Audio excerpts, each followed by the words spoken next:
Hey guys, how's it going? Z Butler TCG here.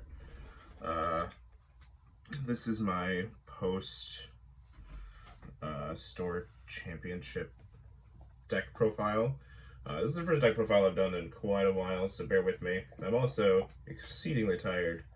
I did not get home until nearly 3 a.m. After traveling like nonstop all weekend. So I won't be my usual energetic self. I have a lot of sleep debt. But yeah, so this past weekend I went to North Dakota to participate in the store championships for their OTS shops. I got first place at the first one and third place at the second one. The first one, there was 33 players, and I went 5-1 in Swiss. My only loss was to Dragon Link, and then I won out in top 8, received half a case of tins, which is pretty cool. And then the second one, I went, did I go? 4-1 in Swiss, and then I lost in top 4, winning the third, fourth playoffs. So that's pretty cool. Didn't get as crazy prizes for this one, obviously not getting first place. But I want to show you guys the deck that I played, which was the Phantom Knight, rank 3, 3-axis deck, or whatever you want to call it.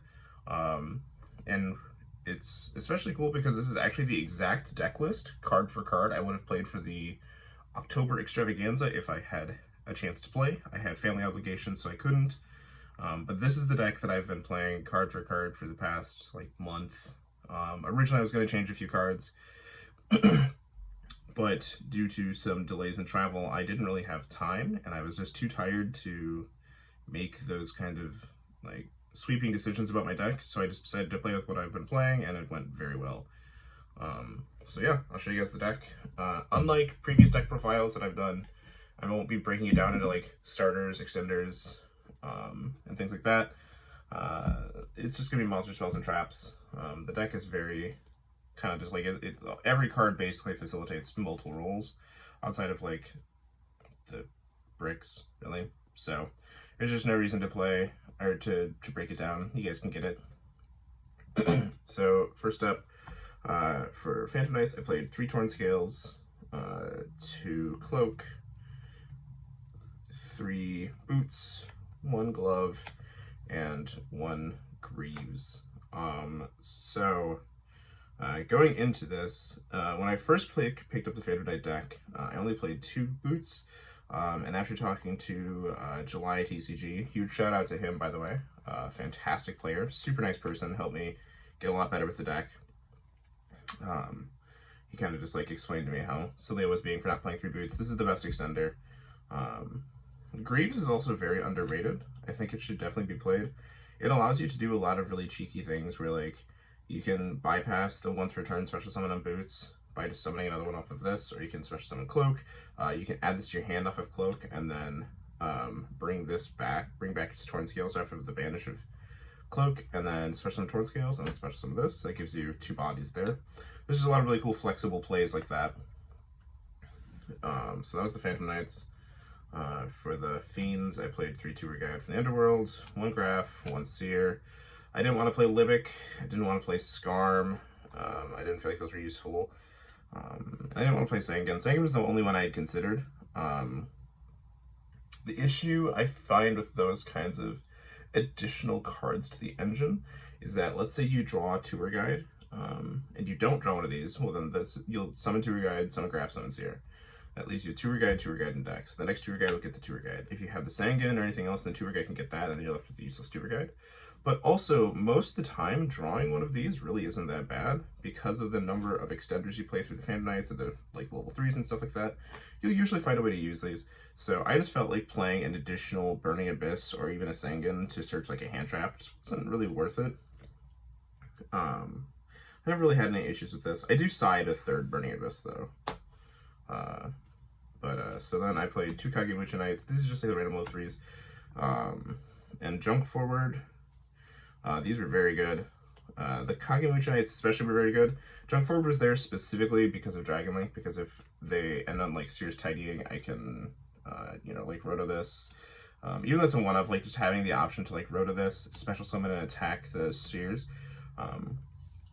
is really valuable. And that actually came up a lot, where like summoning this and then attacking and like bouncing came up, because I played Dragon Link a couple times and that was really useful. For other level 3s, you've got the dangers.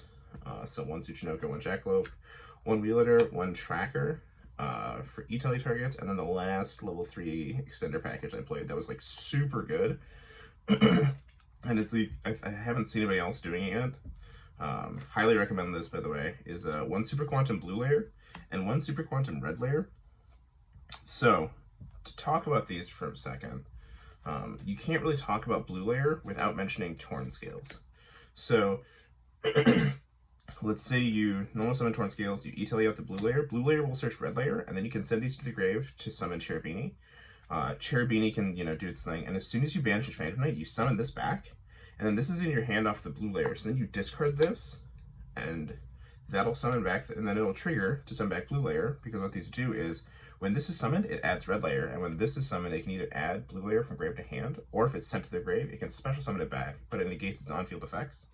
So what you do is, you discard the Red Layer off of the Torn Scales, it summons back the Blue Layer, and then you use these for whatever, and when the Blue Layer goes to graveyard next, you then shuffle back the Blue Layer and Red Layer off of the Blue Layer effect, so then you actually just have them again for later, and that means that Blue Layer can be an E-Tele target on repeat, which was very, very useful. And also having Red Layer as like a random discard, if you had like Dragoon or the IP play for like Unicorn, was just insane.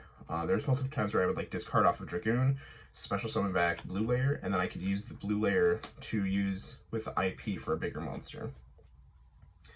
And it's just a 2-card package too, so like you don't have to add anything else to the deck really. So these 2 cards are just like on loop, very strong. And then for hand traps, my ratios are a little weird. I played 3 Ash, 2 Phantasme. This probably should have been 3. 2 Nibiru. This could have also been 3. And then I played 1 Effect Veiler. This is just because my deck was actually built more for my local, where everybody was playing around Tri-Brigade and they're all playing Veiler. So I just included 1 because I play Crossout Designator.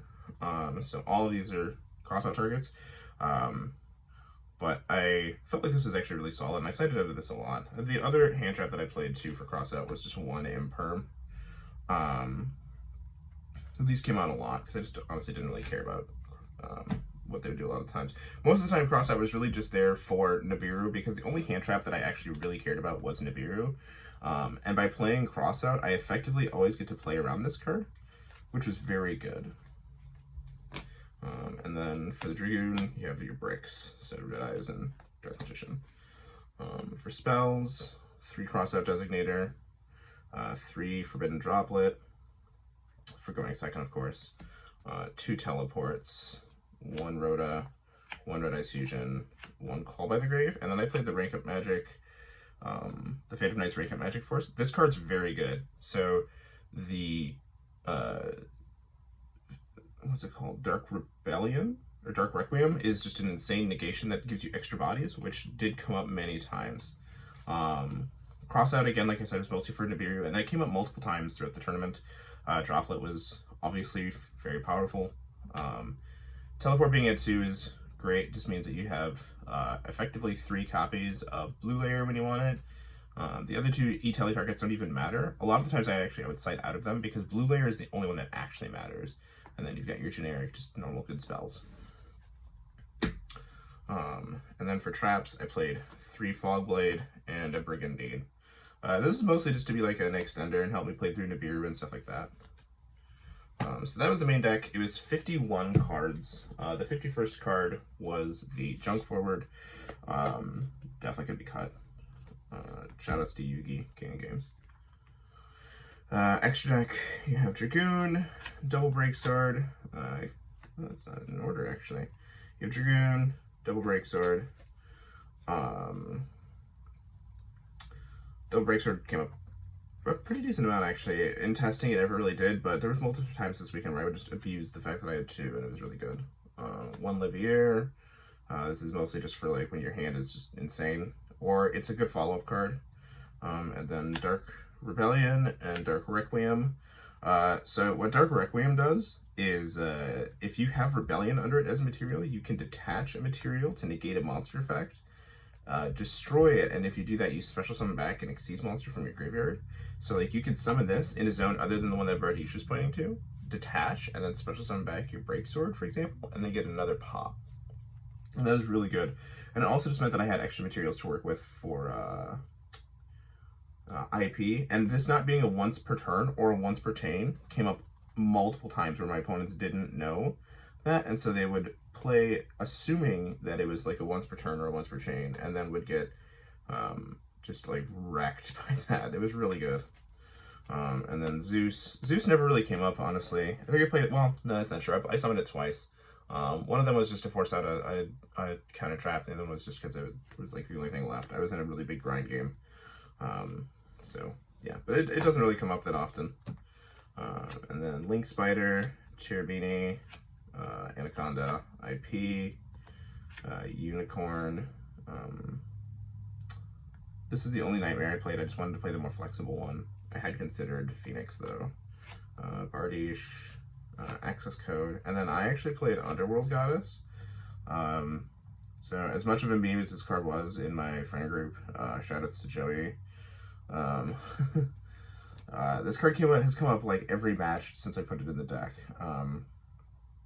So with IP especially, they don't know that you have this, and you can just catch people off guard. This is also actually a really easy way to beat a lot of matchups. Like Drytron, you could just use whatever monster you're worried about. Like if they have a Herald, you can just use that. Aghanis, if they summon the Link 6, you can use that. If you ever play into like Waking Dragon, for example, you can just use this. This card is really useful in a lot of ways, and it's actually really entertaining because these two cards are basically protecting each other. So because of Dragoon, people have to use non-targeting cards to get rid of it. Well, the issue there is that this can't be affected by anything that doesn't target it, so you can actually just like use these to kind of protect each other, and it's very hard to stop. And also, Underworld Goddess being a blanket negate for monster effects when she's summoned is very good, but also being able to stop cards that would summon back from a graveyard came up multiple times. And then for the side deck, 3 Lancia. This is for Tri-Brigade. If I ever played mirror matches. It's also for Crossout, actually. Hilariously enough, that does come up, where if I think they're siding into Lancia, I'll side into one copy of it myself, and I can cross out it. 3 Droll. Just for Drytron and like those kinds of decks. I do side it in against like Dragon Link most of the time, because most Dragon Link players don't know what they're doing well enough to play correctly around a Droll. But it was either this or Psycho Reader, and I wanted Droll because it was a little bit more versatile.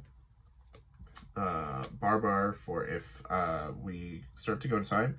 Usually if I had 10 minutes left on the clock, I would side out of the Dragoon package and I would just side into this. And then I would switch the play from like trying to summon like Dragoon, IP, Requiem to just like IP, Bardiche, and a bunch of trap cards. And then I would just try to like kind of sit there and like grind you out, because this deck's also very good at grinding. So this was just there if we were getting too close to time. I think it came in like once. Pancratops, just a good generic going second card. Duster, just a good generic going second card. 3 Talents, good generic going second card. This card is actually very good this weekend. I typically don't like this card, but it is very strong. And then 3 Twin Twisters as well for back row decks. So that was my deck. Shout outs again to JWW and Little Big Wars. Those are the OTS shops in North Dakota that I went to. Shout outs to all my friends, my Discord, and everybody that's kind of just been like really supportive, because this is my first like event back, and it was really important to me to get to support the stores, and to win any trophy is just a huge deal for me personally. So yeah, thanks guys, and take care.